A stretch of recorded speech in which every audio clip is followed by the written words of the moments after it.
इथे थोडे तांदूळ घेतले, इथून स्वच्छ धुवून असे फॅनखाली सुकवा ठेवलेले आहे.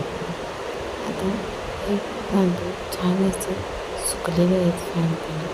त्याला गिरणीतून दळून आणूया आणि त्याचं पीठ आपण पापडीसाठी वापरायचं. आता इथे मी पीठ हे दळून आणलेलं आहे तांदूळ. तर इथे मी एक मोठं पातेलं पीठ घेतलेले आहे. तर आता याच्या दुपटीनं पाणी गरम करायला ठेवायचं. आता वाटी एक पातेलं पीठ आहे, तर 2 पातेलं पाणी मी ते गरम करायला ठेवलं आहे.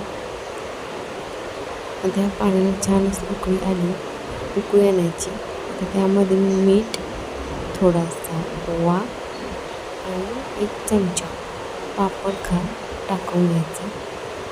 पाण्याला चांगली उकळी आणून द्यायची.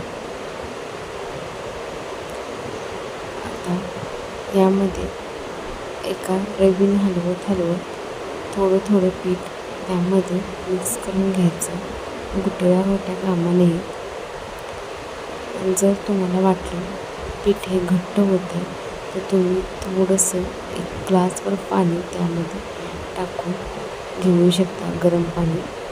तर मी हे पीठ पूर्णपणे मिक्स करून शिजवून घ्यायचं. सगळं पीठ मिक्स करायचं आणि थोडा वेळ झाकून ठेवूया. यामध्ये गुठळ्या सगळ्या फोडलेल्या आहेत आणि बघा पीठ हे एकदम वरती उचललं तर तुटत आहे, म्हणजे हे पीठ हे छान असं शिजलेलं आहे. तर छान असं आपण याच्या पापड्या पाडून घेऊया.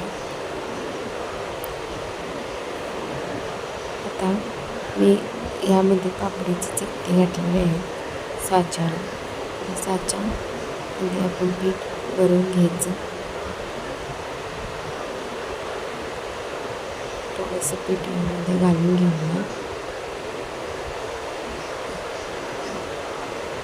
पीठ जेवढं गरम असेल तेवढा पापड्या आपल्या छान पडतात. जसं ते पीठ थंड व्हायला लागतं तसे त्याचे गुठळ्या पण पडू शकतात.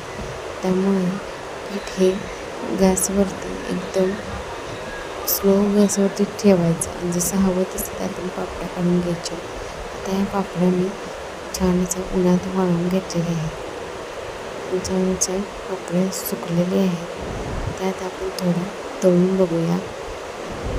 छान अशा पापड्या फुलतात आणि खायलाही छान लागतात.